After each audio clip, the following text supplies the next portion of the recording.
The postmaster's wife said it loud enough for half of Marfa, Texas to hear. "No man wants a woman who raids, dear. You will die alone with nothing but dusty pages for company." Beatrice Anderson stood at the counter of the general store in the summer heat of 1875, her cheeks burning hotter than the unforgiving West Texas sun, beating down on the dirt streets outside. She clutched the book she had traveled 40 miles to purchase, a collection of poetry that had taken her 3 months of saving to afford. The other women in the store tittered behind their hands, their eyes filled with that particular mixture of pity and satisfaction that came from watching someone else be put firmly in their place. "Mrs. Henderson, I did not ask for your opinion on my reading habits," Beatrice said quietly, keeping her voice steady despite the humiliation crawling up her spine. "I simply asked if the order had arrived." "Well, I am giving it to you anyway," the older woman sniffed, her jowls quivering with indignation. "At 23 years old, you should be focusing on finding a husband, not filling your head with nonsense. My Edgar says women who read get ideas above their station, makes them unmanageable." Beatrice took her book and walked out of the store with her head high. But once she reached the dusty street, the tears she had been holding back threatened to spill over. It was not the first time she had heard such sentiments, and it would not be the last. Her own mother had said similar things before she passed 2 years ago, worrying on her deathbed that Beatrice would end up a spinster because she preferred books to quilting bays and church socials. The small house Beatrice shared with her father sat at the edge of town, a modest structure that had seen better days. Her father, a former Union soldier who had come to Texas to forget the war, worked as a blacksmith and rarely spoke more than a dozen words a day. The loss of his wife had turned him from a quiet man into a silent one, and Beatrice had learned to find her companionship in the worlds contained between leather covers. She let herself into the house and immediately went to the corner where she kept her precious collection of 17 books, stacked carefully on a crate that served as a makeshift shelf. Each one represented a sacrifice, something gone without so she could afford the cost. She traced her fingers over the spines, feeling the familiar comfort settle over her like a warm blanket despite the oppressive heat. That evening, as she prepared a simple supper of beans and cornbread, her father actually looked up from his plate and spoke. Heard the Henderson woman was running her mouth again. Beatrice stirred the pot, not trusting herself to respond without crying. "You pay her no mind," he continued, his voice rough from disuse. "Your mother, God rest her, she was wrong about that. Man worth having would not care about such things." It was the longest speech he had made in months, and Beatrice felt something warm bloom in her chest. "Thank you, Papa." He nodded and returned to his silent contemplation of his dinner, but the moment stayed with Beatrice as she cleaned up and prepared for bed. She read by candlelight until late into the night, losing herself in verses about love and loss and the beauty of the natural world. The next morning, a stranger rode into town. Beatrice was hanging laundry in the yard when she heard the commotion, the sound of multiple horses and men's voices carrying on the hot wind.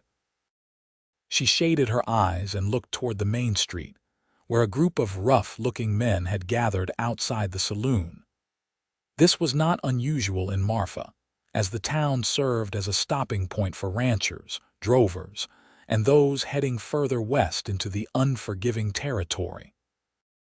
What caught her attention was the man who stood apart from the others, taller than anyone she had ever seen, with shoulders so broad they blocked out the sun. He wore buckskin and had hair the color of dark honey that fell past his shoulders, tied back with a leather cord.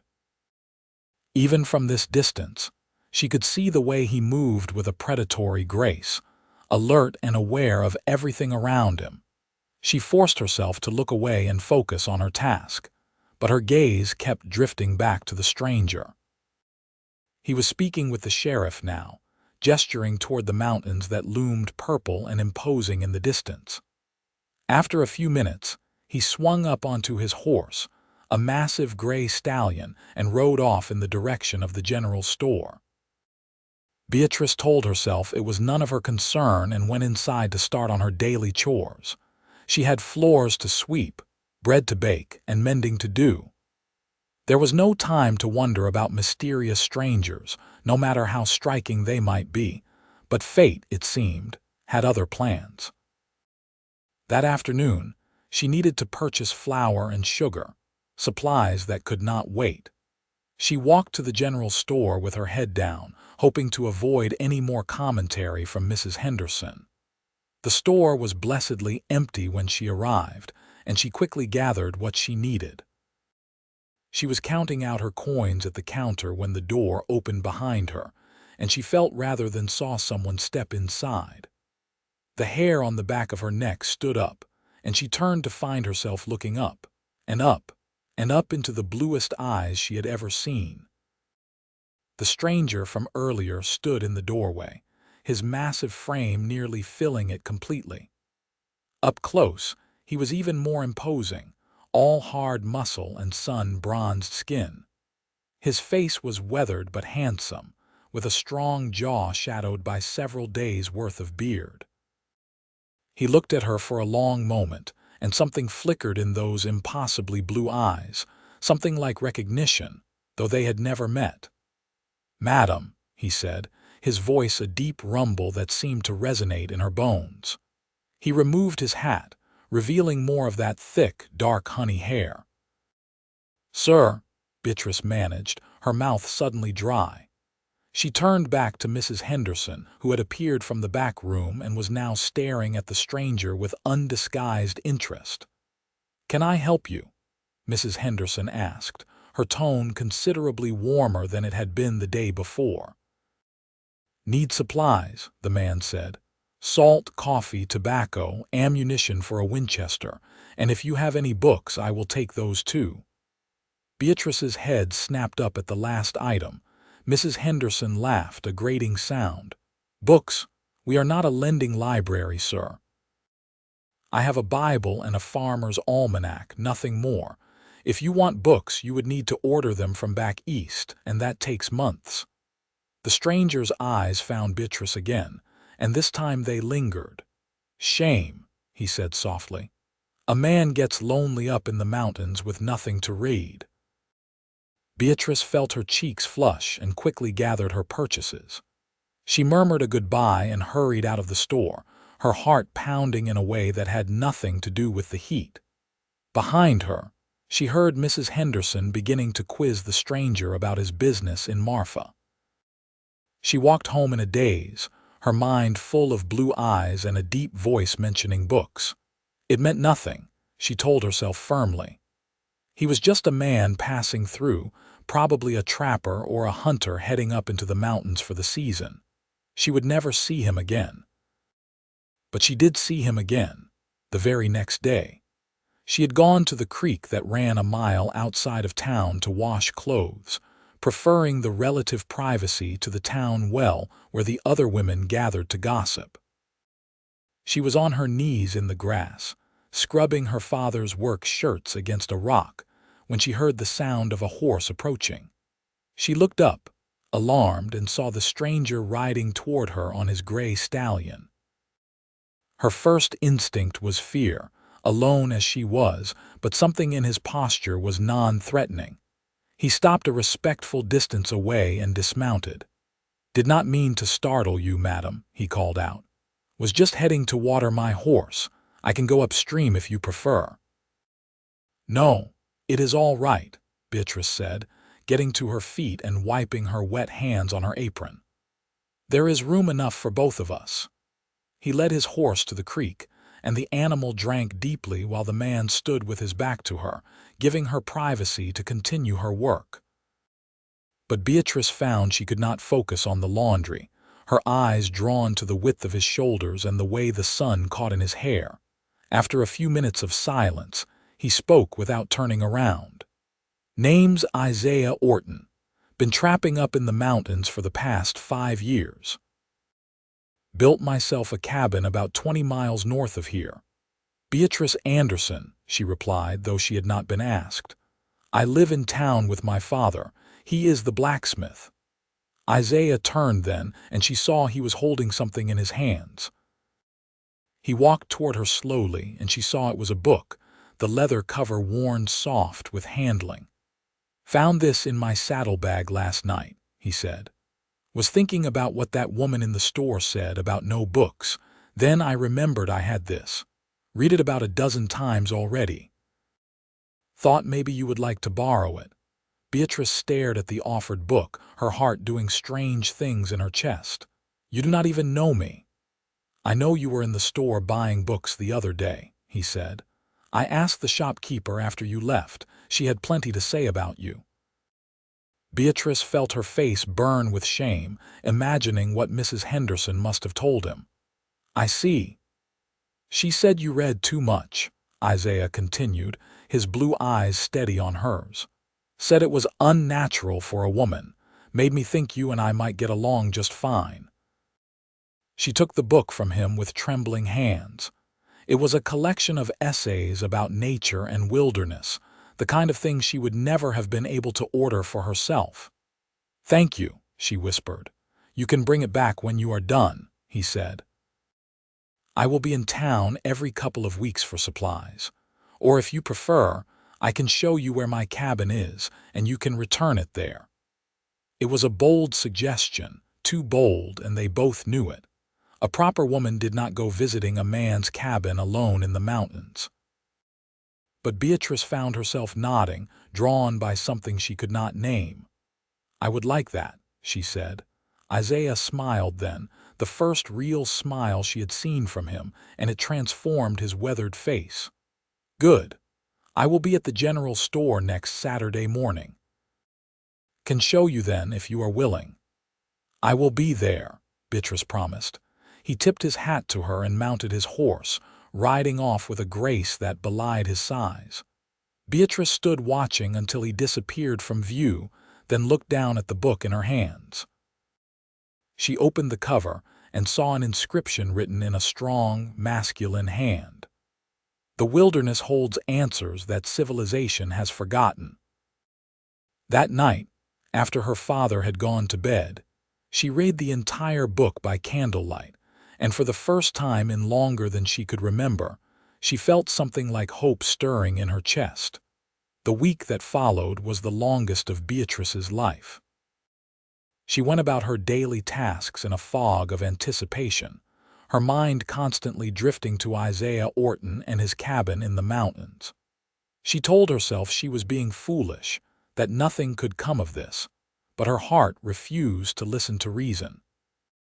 She also became acutely aware of the town's opinion of her.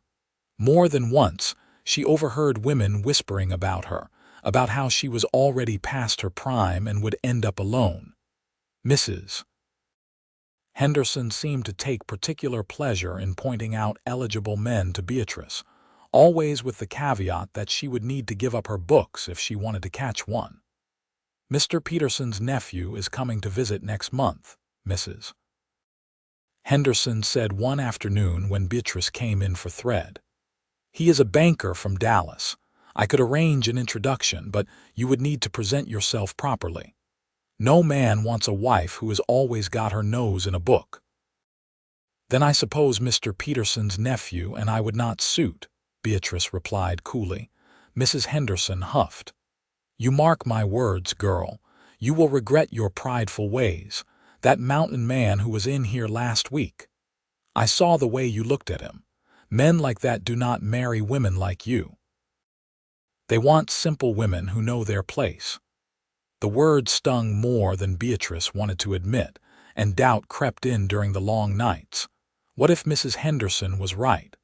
What if Isaiah was simply being kind, and she was reading far too much into a simple loan of a book? But Saturday came anyway, and Beatrice found herself standing outside the general store at dawn, wearing her best dress and with Isaiah's book wrapped carefully in cloth. Her father had given her a strange look when she said she was going for a long walk, but he had not questioned her. She waited for what felt like hours but was probably only minutes before she saw Isaiah riding down the main street. He was leading a second horse, a gentle-looking mare, and when he spotted Beatrice, that same transformative smile crossed his face. "Morning," he said, dismounting. "Brought you a horse. Trail is too rough to walk, and I figured you would not want to ride with me." The consideration touched her more than she wanted to admit. A proper escort would have been scandalous enough, but riding together on the same horse would have been beyond improper. "Thank you," she said. He helped her mount, his hands strong and sure, and she tried not to think about the warmth of his touch even through her skirts. They rode out of town together, and Beatrice felt the weight of watching eyes on her back. This would be all over Marfa by sunset, but she found she did not care.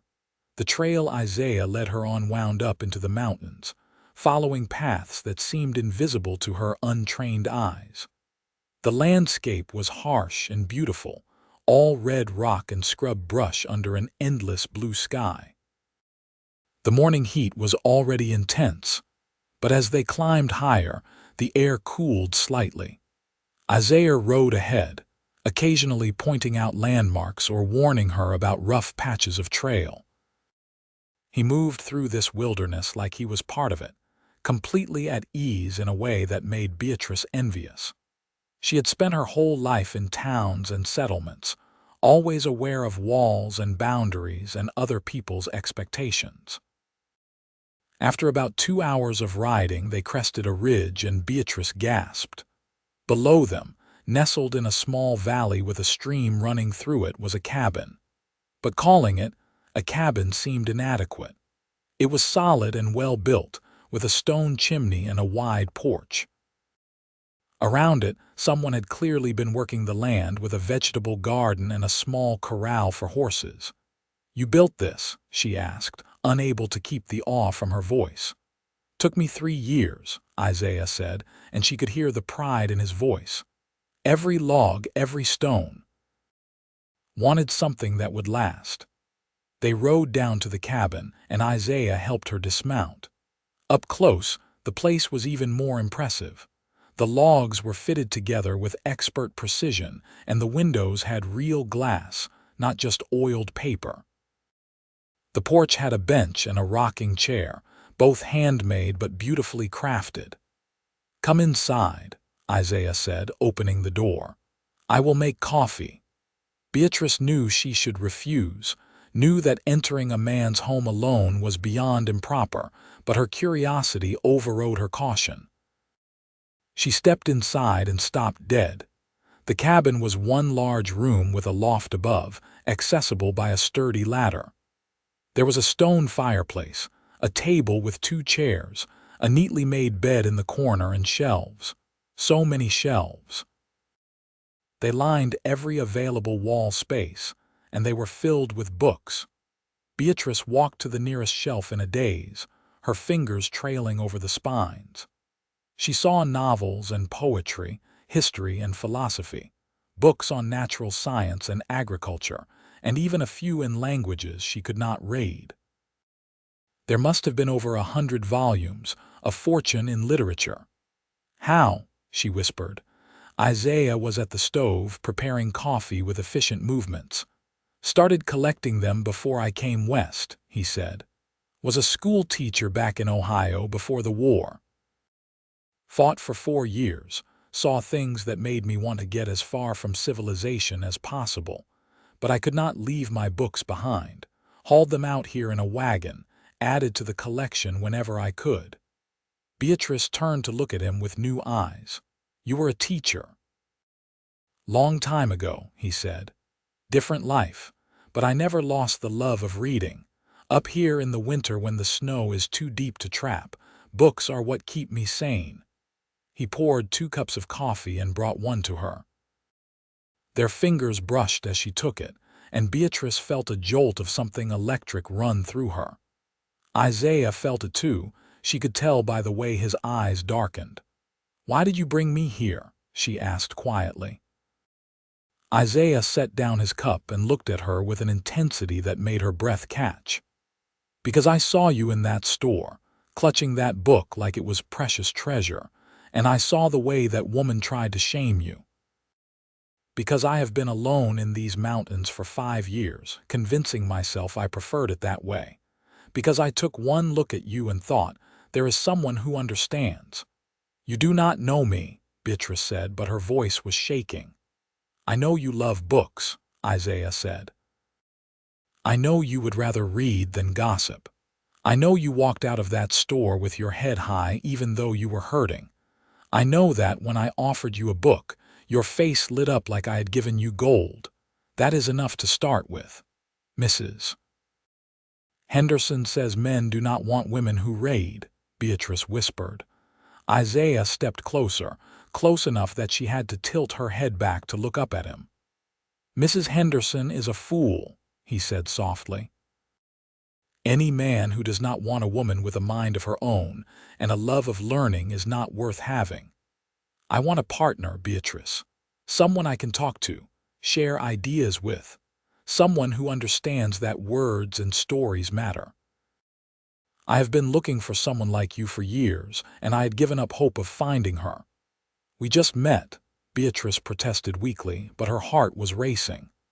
"I know," Isaiah said. "And I am not asking you to decide anything today. I am just asking you to consider the possibility. Come visit, borrow books, let me get to know you properly. But know this. I built these shelves for myself, but I would be honored to share them with you." Beatrice looked around the cabin again, at the walls of books that represented everything she had ever wanted. She thought about her small house in town, her 17 precious volumes stacked on a crate, the constant criticism and judgment. She thought about the loneliness that had been her companion for so long. "I would like that," she said finally. "I would like to get to know you too." Isaiah's smile was like the sun breaking through clouds. "Good. Then let us start with coffee and conversation. Tell me what you thought of the book I loaned you." They sat at his table, and Beatrice found herself talking more freely than she had in years. Isaiah listened with complete attention, asking questions and offering his own insights. He was intelligent and thoughtful, with a dry sense of humor that made her laugh. The hours slipped by unnoticed. When the sun began to sink toward the horizon, Beatrice realized with a start how late it had gotten. "I need to get back," she said reluctantly. "My father will worry." "Of course," Isaiah said. "I will ride with you." As they prepared to leave, Beatrice paused by one of the bookshelves. "Could I borrow another?" she asked shyly. "Take as many as you want," Isaiah said. "Consider this your library too." She selected 2 more volumes and clutched them to her chest as they rode back toward Marfa. The journey seemed shorter on the return, and too soon they were on the outskirts of town. Isaiah stopped before they could be seen together. "Will you come back?" he asked. "Yes," Beatrice said without hesitation. "Next Saturday? I will be here at dawn," Isaiah promised. She rode into town alone, acutely aware of the books in her saddlebag and the warmth spreading through her chest. Her father was on the porch when she arrived, and he studied her flushed face and bright eyes. "Good walk?" he asked. "Yes, Papa," she said. "Very good." He nodded and did not ask anything more, for which she was grateful. That night, Beatrice lay in bed with one of Isaiah's books open in her lap, but her mind kept wandering to the man himself. She thought about his hands, scarred and strong from years of hard work. She thought about the way he looked at her, like she was something precious. She thought about a cabin in the mountains filled with books and the possibility of a different kind of life. The next weeks fell into a pattern. Every Saturday, Beatrice would ride out to meet Isaiah, and they would spend the day at his cabin. Sometimes they read in comfortable silence, sitting on his porch and watching the mountains change color as the sun moved across the sky.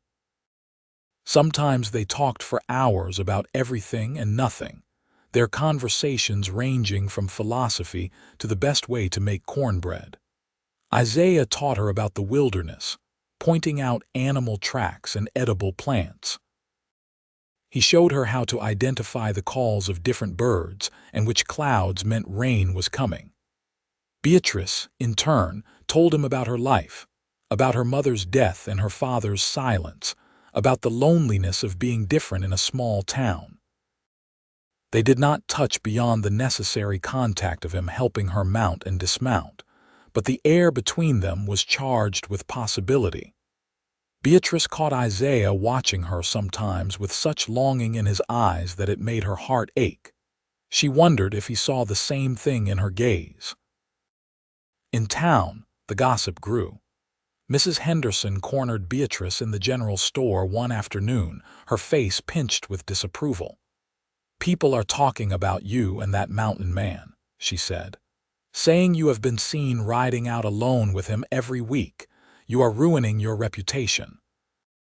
"I was not aware I had a reputation worth ruining," Beatrice replied calmly. "You have made it quite clear that no respectable man would want me anyway." "There is a difference between being unmarried and being a fallen woman," Mrs. Henderson hissed. "Keep carrying on like this, and you will find yourself completely beyond the pale." Beatrice bought her supplies and left without responding, but the words bothered her more than she wanted to admit. That evening, she brought up the subject with her father while they ate dinner. "People are talking about me spending time with Isaiah Orton," she said quietly. Her father chewed slowly, then set down his fork. "Do you care for him?" Beatrice felt her face heat. "I think I do, yes. But Papa, we have only known each other a few weeks. Is it foolish to feel this way so quickly?" "I knew I wanted to marry your mother 2 days after we met," her father said. "Sometimes you just know. Question is, does he feel the same way?" "I think so," Beatrice whispered. "But he has not said anything." "Maybe he is waiting to be sure you feel the same," her father suggested.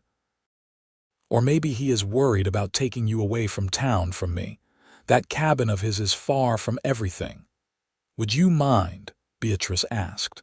"If I wanted to go," her father reached across the table and patted her hand, a rare gesture of affection. "I want you to be happy, girl. That is all I have ever wanted. If this mountain man makes you happy and treats you right, then you have my blessing. But you make sure he knows I will come after him if he hurts you."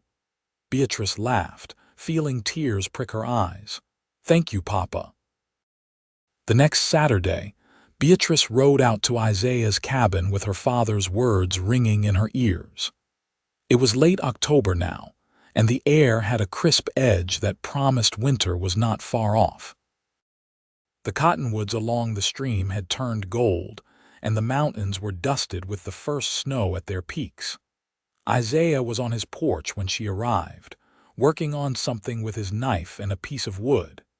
He looked up and smiled, setting aside his project as she dismounted. "Getting cold," he observed. "Winter comes early up here. Might not be safe for you to ride up much longer." The thought of not seeing him for weeks, maybe months, made Beatrice's chest tighten with panic. How long does winter last? "Snow usually closes the trail by December, does not open again until March or April," Isaiah said.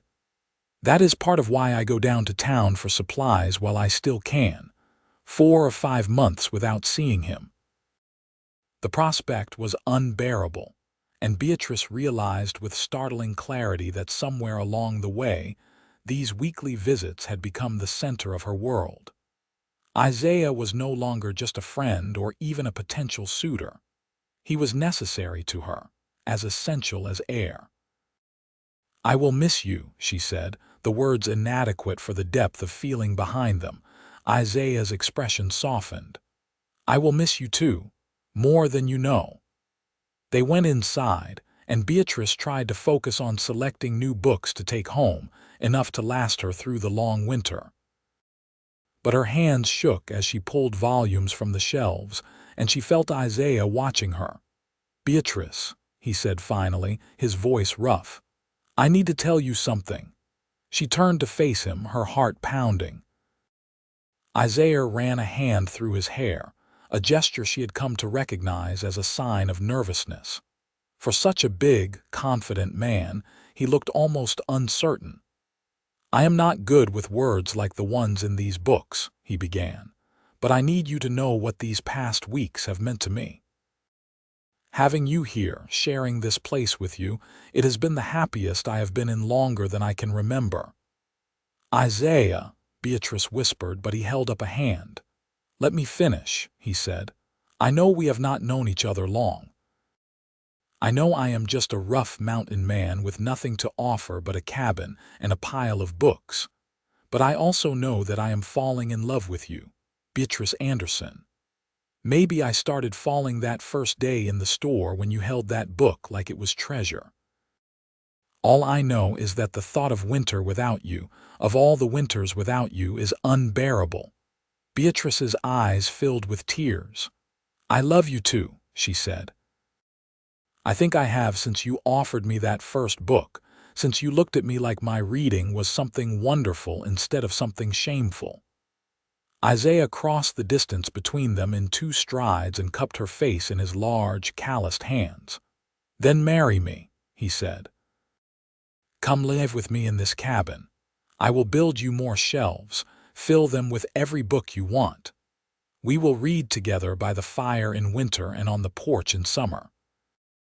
I will spend every day of my life making sure you know that your mind and your heart are the most beautiful things I have ever encountered." "Yes," Beatrice breathed. "Yes, yes, yes." Isaiah kissed her then, soft and sweet and full of promise. Beatrice's first kiss, and it was everything she had read about in novels and more. His arms came around her, and she felt safe and cherished and home in a way she had never experienced before. When they finally broke apart, both of them were breathing hard. Isaiah rested his forehead against hers. "We will do this properly," he said. "I will come to town and speak to your father and we will have a proper wedding. But know that as far as I am concerned, you are already mine and I am yours." "I am yours," Beatrice agreed, "and you are mine." They spent the rest of the day making plans, drunk on joy and possibility. Isaiah would come to town in 2 weeks, speak to her father formally, and they would marry before the first snow. It was fast, perhaps scandalously so, but neither of them cared. They had found something precious and rare, and they were not going to let convention stand in their way. When Beatrice rode back to town that evening, she felt like she was floating. She went straight to her father and told him everything. He listened carefully, then nodded his approval. "Orton seems like a good man," he said. "Solid, and anyone can see he cares for you. When is he coming to talk to me?" 2 weeks, Beatrice said. "Then we had better start planning a wedding," her father replied, and Beatrice threw her arms around him, something she had not done since she was a child. The next 2 weeks were a flurry of activity. Beatrice had to endure the shock and gossip of the town when news of her engagement spread. Mrs. Henderson was scandalized, declaring that it was indecent to marry so quickly, and to a mountain man no less.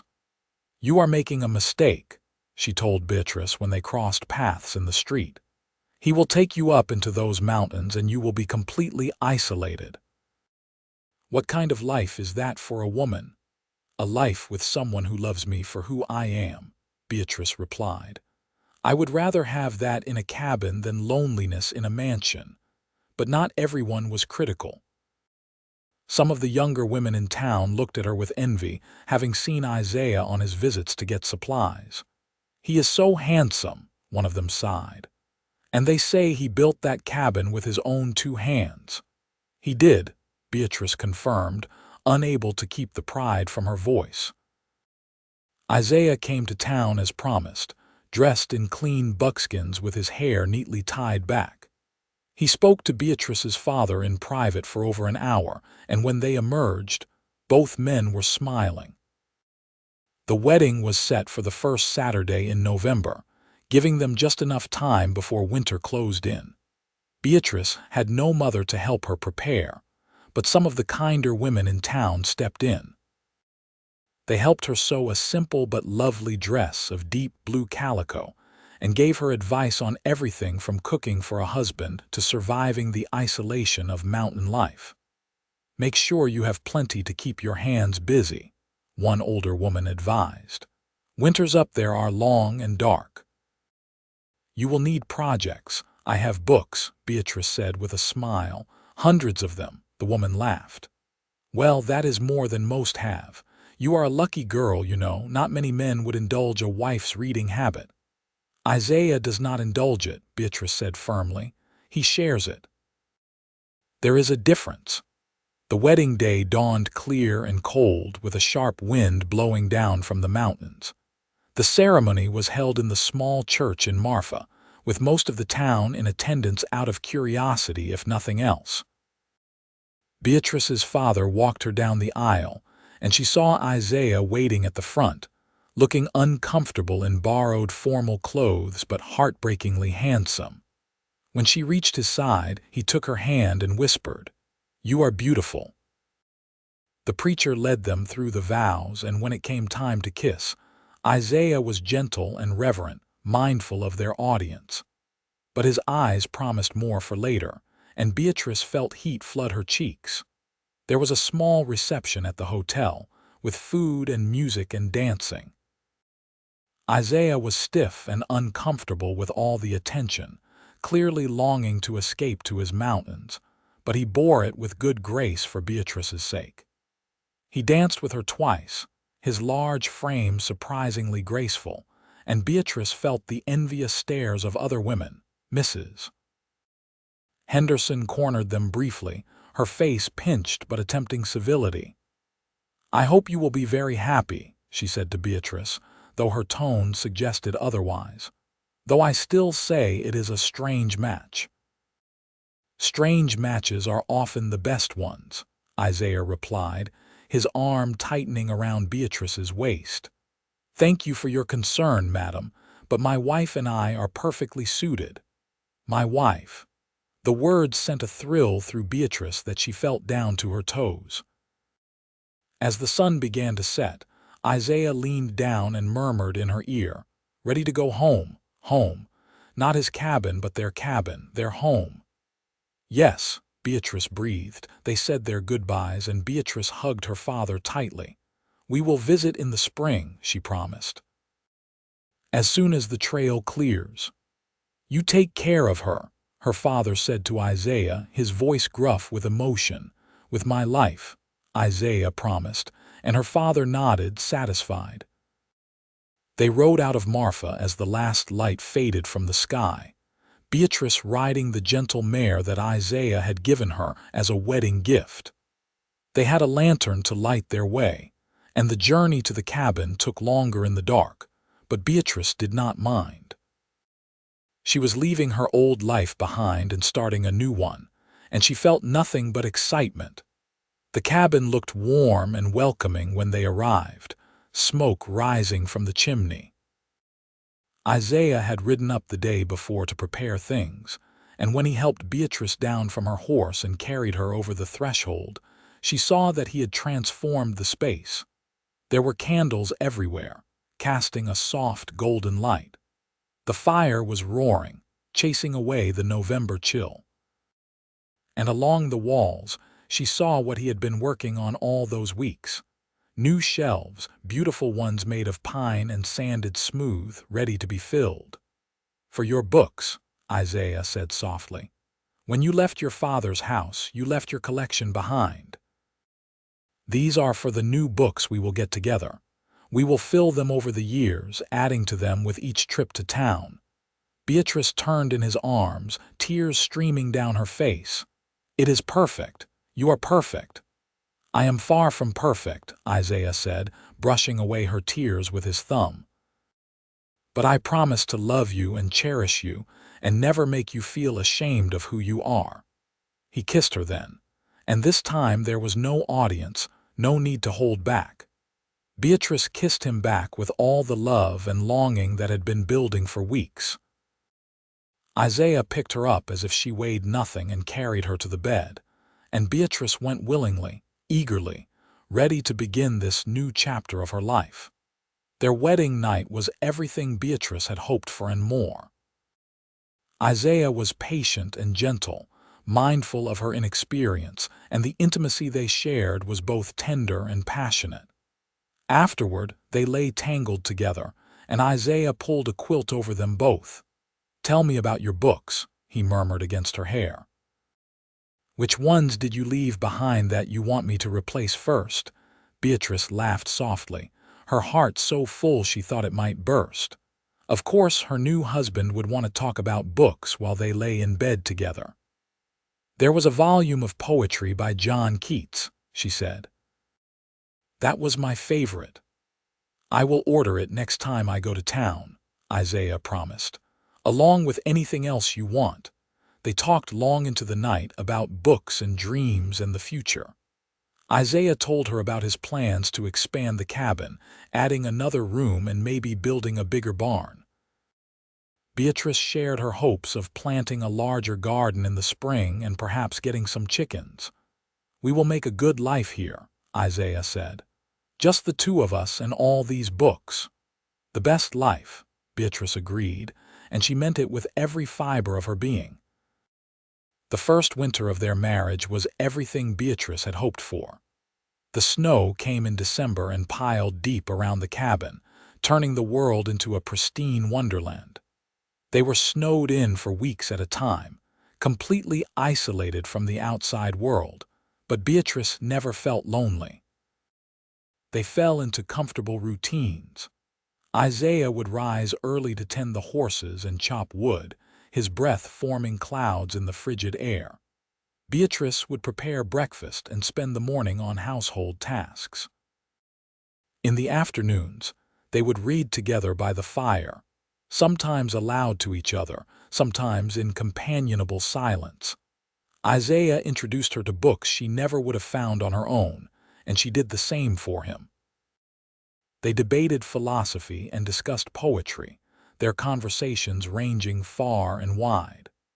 Sometimes they would disagree, and those debates were some of Beatrice's favorite times, the two of them arguing passionately about fictional characters or historical events while the snow fell outside.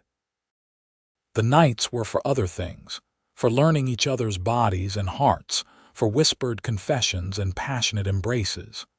Beatrice had never imagined she could be this happy, this fulfilled. Every day she woke grateful for the man beside her and the life they were building together. In the evenings after dinner, Isaiah began working on a new project. He was building a large bookcase, the most elaborate yet, with carved details and multiple shelves. "What is this for?" Beatrice asked, watching him work by lantern light.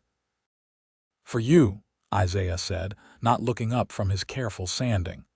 "Thought you should have something special. This will be your bookcase, just for your favorites." Beatrice felt tears prick her eyes as they so often did these days when Isaiah did something thoughtful.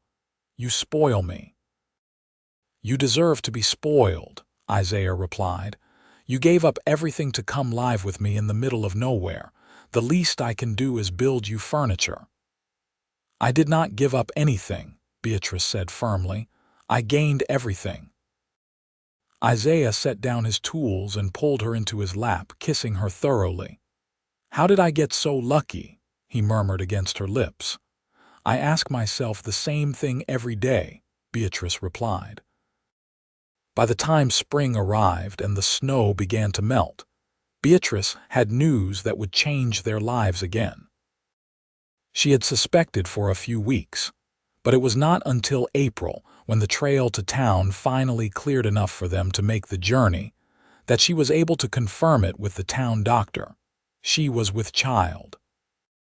Isaiah was with her father, catching up and discussing plans for the coming season when she emerged from the doctor's office. She must have had something in her expression because her father took one look at her and smiled. "Well now," he said, I am going to be a grandfather, am I? How did you know? Beatrice asked, laughing. You have your mother's look, her father said. She had it both times she carried you and your brother. Beatrice's smile faltered. She had an older brother who had died in infancy before her father went to war. It was something rarely spoken of, but the grief was still there. Do not worry, her father said, seeming to read her mind. You are strong like your mother. You will be fine. Isaiah emerged from the blacksmith shop then and saw them talking. He crossed the street in long strides, his eyes searching Beatrice's face. What is it? What did the doctor say? I am going to have a baby, Beatrice said softly. In October, he thinks. For a moment, Isaiah stood frozen. Then his face broke into the widest smile Beatrice had ever seen, and he let out a whoop that startled the horses tied nearby. He picked Beatrice up and spun her around, mindless of the people stopping to stare. We are having a baby, he said, his voice full of wonder. Beatrice, we are having a baby. Put me down, you fool, Beatrice laughed. I am supposed to be delicate now. You are about as delicate as a mountain cat, Isaiah replied, but he set her down gently. His hand went to her still flat stomach, his touch reverent. A baby. They spent another day in Marfa, ordering supplies and more books, including several about childbirth and infant care. Isaiah was attentive to the point of being ridiculous, barely letting Beatrice walk without offering his arm for support. I am pregnant, not broken, she told him in exasperation when he tried to lift her onto her horse. I know, Isaiah said, but you are carrying something precious. Let me take care of you. How could she argue with that? The ride back to the cabin seemed shorter than usual, and when they arrived, Isaiah immediately began planning. We need to finish that extra room before the baby comes, he said, and build a cradle. We should stock up on extra supplies too in case the birth happens when the weather is bad. Isaiah, Beatrice said, catching his hand. We have time. The baby will not be here for months yet. But Isaiah was already sketching designs for the cradle, and Beatrice knew her husband well enough to recognize when he had a project in his mind. She smiled and let him plan, content to watch him work. The summer months passed in a blur of activity. Isaiah worked tirelessly on expanding the cabin, adding a second room that would serve as a bedroom for them, leaving the main room as a living space. He built the most beautiful cradle Beatrice had ever seen, with rockers and carved details of mountains and trees. Beatrice's body changed, her belly swelling with their growing child. She felt ungainly and awkward, but Isaiah looked at her with such love and desire that she felt beautiful anyway. He talked to her stomach at night, telling the baby stories and reading aloud from books, his deep voice rumbling through her. In August, they made another trip to town, and Beatrice's father came back with them for a visit. He wanted to see the cabin and make sure his daughter was truly happy. Beatrice showed him around with pride, pointing out all the improvements Isaiah had made. You have done well for yourself, her father said, looking at the walls of books and the comfortable, well-built home. This is more than I could have given you. You gave me everything that mattered, Beatrice said, hugging him. You let me be myself. You gave me your blessing to marry Isaiah. That was all I needed. Her father stayed for a week, helping Isaiah with some of the heavier work and getting to know his son-in-law better. By the time he left, the two men had developed a deep respect for each other, and Beatrice felt the last piece of her life click into place. October came with cooler temperatures and golden leaves. Beatrice was huge now, her belly so swollen she could barely see her feet. Isaiah hovered constantly, ready to help her with every task, and she alternated between finding it endearing and maddening. I can still make dinner, she told him when he tried to take over cooking one evening. I know, Isaiah said, but why should you when I can do it? Because I need to feel useful, Beatrice replied. I am not an invalid, Isaiah. He relented, but she saw him watching her carefully as she moved around their kitchen. That night, as they lay in bed, he pulled her close, his hand resting on her belly. I am afraid, he admitted quietly. What if something goes wrong? Women die in childbirth, Beatrice. I could not bear it if I lost you. Beatrice turned in his arms, seeing the real fear in his eyes. Her strong, capable mountain man was terrified. I am afraid too, she said honestly. But we have each other, and we have prepared as much as we can. We have to trust that everything will be all right. Promise me, Isaiah said. Promise you will fight to come back to me if things get difficult. I promise, Beatrice whispered. I am not going anywhere. We have too many books left to read together. Isaiah laughed despite himself and kissed her forehead. That is right. Cannot leave me until we finish our library. The labor began on a clear, cool morning in late October. Beatrice felt the first pains while making breakfast and knew immediately what was happening. She called for Isaiah, who went pale beneath his tan. Already? He asked. But the doctor said you had another week or two. Babies do not follow schedules, Beatrice said, trying to breathe through the contraction. You need to ride to town and get the doctor. I am not leaving you alone, Isaiah said firmly. Then we do this ourselves, Beatrice replied. I have the books, we read them together, we can do this. It was not how either of them had planned it, but they had no choice. Isaiah helped Beatrice to bed and then gathered the supplies they had prepared. He boiled water and found clean linens, his hands shaking but his face determined. The labor was long and difficult. Beatrice had known it would be painful, but nothing could have prepared her for the reality. Isaiah stayed by her side the entire time, letting her squeeze his hands until she thought she might break bones, murmuring encouragement and love. You are doing so well, he told her. You are the strongest person I have ever known. Just a little longer. Hours blurred together, pain and exhaustion mixing until Beatrice could barely think. But Isaiah was there, solid and steady, and she focused on his voice, on his presence, using it as an anchor. Finally, as the sun began to set, Beatrice felt the urge to push. Isaiah positioned himself to catch the baby, and Beatrice bore down with all her remaining strength. She felt a moment of intense pressure and pain, and then blessed relief as the baby slid free. A cry filled the cabin, strong and indignant, and Isaiah laughed through his tears. It is a boy, he said, his voice full of wonder. Beatrice, we have a son. He wrapped the baby in clean linen and placed him on Beatrice's chest. She looked down at the tiny, red-faced infant and felt love unlike anything she had ever experienced. Their son had a head of dark hair and seemed perfectly healthy, his lungs certainly working well as he wailed his displeasure at being born. Hello, little one, Beatrice whispered, tears streaming down her face. Welcome to the world. Isaiah knelt beside the bed, his hand covering Beatrice's where it cradled their son. You were amazing, he said. You are amazing. I love you so much. I love you too, Beatrice replied. We did it. We have a son.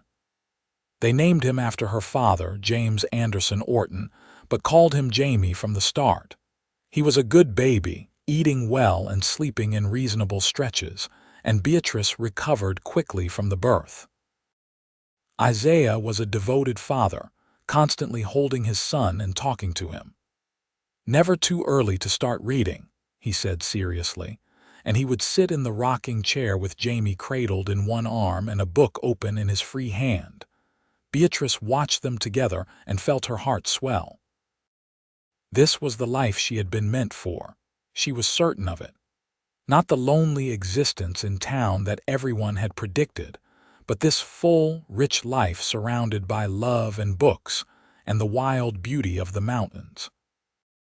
As Jamie grew from an infant to a toddler, the cabin echoed with his laughter and curious questions. He was bright and inquisitive, reaching for books before he could walk, and both parents delighted in his development. "He is going to be a raider," Isaiah said proudly when Jamie, not yet 2, sat quietly looking at a picture book for nearly half an hour.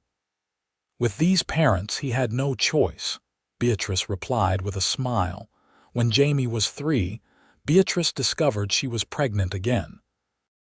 This time the pregnancy was easier, her body knowing what to expect. Isaiah still fussed, but less frantically, and Jamie seemed fascinated by the idea of a sibling. Their second child, a daughter, was born in the spring. They named her Sarah, and she had her father's blue eyes and her mother's dark hair. Jamie was initially suspicious of the tiny creature who cried so much, but he quickly warmed to her, bringing her his favorite picture book to make her feel better. The years passed in a happy blur. Isaiah added yet more shelves to accommodate their ever-growing collection of books, and taught both children to read at young ages. Jamie proved to have his mother's love of poetry, while Sarah preferred adventure stories. They made trips to town several times a year, and Beatrice's father was a constant presence in their lives until he passed peacefully, when Jamie was 7 and Sarah was 4. His death hit Beatrice hard, but she found comfort in her family and the life she had built. In town, Mrs. Henderson grew older and more bitter, but she could no longer criticize Beatrice. Everyone could see that the mountain woman with her unusual marriage was happier than most, and several younger women in town had followed her example, choosing love and compatibility over convention. When Jamie turned 10, Isaiah began teaching him the skills of wilderness survival, taking him on trapping expeditions and showing him how to read the land. Sarah, not to be left out, insisted on learning too, and Isaiah indulged her, teaching both his children everything he knew. Beatrice continued to read voraciously, and she and Isaiah still spent their evenings discussing books and ideas. Their intellectual partnership remained as strong as their romantic one, and they never ran out of things to talk about. On their 15th wedding anniversary, Isaiah surprised Beatrice by presenting her with a complete set of Jane Austen's novels, something she had mentioned wanting years ago. "How did you afford these?" she asked, knowing the expense. "Sold some furs," Isaiah said. "You are worth it." "You have always been worth it." Beatrice kissed him thoroughly, not caring that their children were in the next room. "I love you," she said. "I loved you from the moment you offered me that first book, when you looked at me like my reading made me more valuable, not less." "Because it does," Isaiah said simply. "Your mind is one of the things I love most about you. That and your heart and your strength and your beauty, and the way you can still make me laugh even after 15 years. "Only 15, Beatrice teased. "We have so many more ahead of us." And they did. They grew old together in their cabin in the mountains, surrounded by books and children and eventually grandchildren. Jamie became a teacher, moving to a larger town but visiting often. Sarah married a rancher and settled closer by, giving her parents the gift of regular visits. Isaiah's hair turned silver, and Beatrice's face lined with age, but the love between them never dimmed. They still read together every evening, still debated and discussed and dreamed. The shelves Isaiah had built so many years ago were full now, groaning under the weight of hundreds of books, a testament to a life well lived. On a warm summer evening, when Beatrice was 68 and Isaiah was 70, they sat on their porch watching the sunset paint the mountains in shades of gold and purple. Isaiah reached over and took Beatrice's hand, his grip still strong despite his years. "You ever regret it?" he asked. "Giving up town life to live out here with a rough mountain man?" Beatrice squeezed his hand and smiled. "Not for a single moment. You gave me everything I ever wanted, Isaiah. You built me shelves and filled them with books. You gave me love and respect and partnership. You gave me children and a life beyond my wildest dreams. How could I possibly regret any of that? Mrs. Henderson told you no man would want a woman who raids, Isaiah reminded her. Mrs. Henderson was wrong, Beatrice said firmly. The right man, the best man, wanted me exactly as I was. And I found him. Isaiah pulled her close, and they sat together as the stars began to appear in the darkening sky. Two people who had built a life on the foundation of books and love, proving that sometimes the unconventional path leads to the greatest happiness.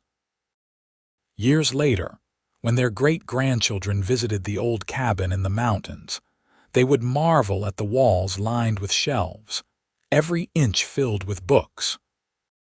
They would hear the story of how their great-grandfather had built those shelves for their great-grandmother, how he had loved her not despite her reading but because of it. And some of those great-grandchildren would take books from those shelves and lose themselves in stories, continuing the legacy of a love that had begun with a simple act of defiance against convention. They would learn that the right person would never ask you to diminish yourself, but would instead build you shelves and fill them with books, celebrating everything that made you unique. The cabin still stood decades after Isaiah and Beatrice had passed, preserved by their family as a testament to an extraordinary love. The shelves remained full, the books carefully maintained, and visitors would often comment on the sense of peace and joy that seemed to permeate the place. This was the legacy of Beatrice Anderson Orton and Isaiah Orton, a life built on mutual respect, intellectual partnership, and unwavering love. They had proven that the greatest romance was not in grand gestures or passionate declarations alone, but in the daily choice to honor and celebrate your partner exactly as they are. In a time and place that tried to tell a woman that reading made her undesirable, one mountain man had seen the truth. He had recognized that a woman who loved books was not a burden but a treasure, and he had spent his life proving that love and literature were not incompatible, but rather the perfect complement to each other.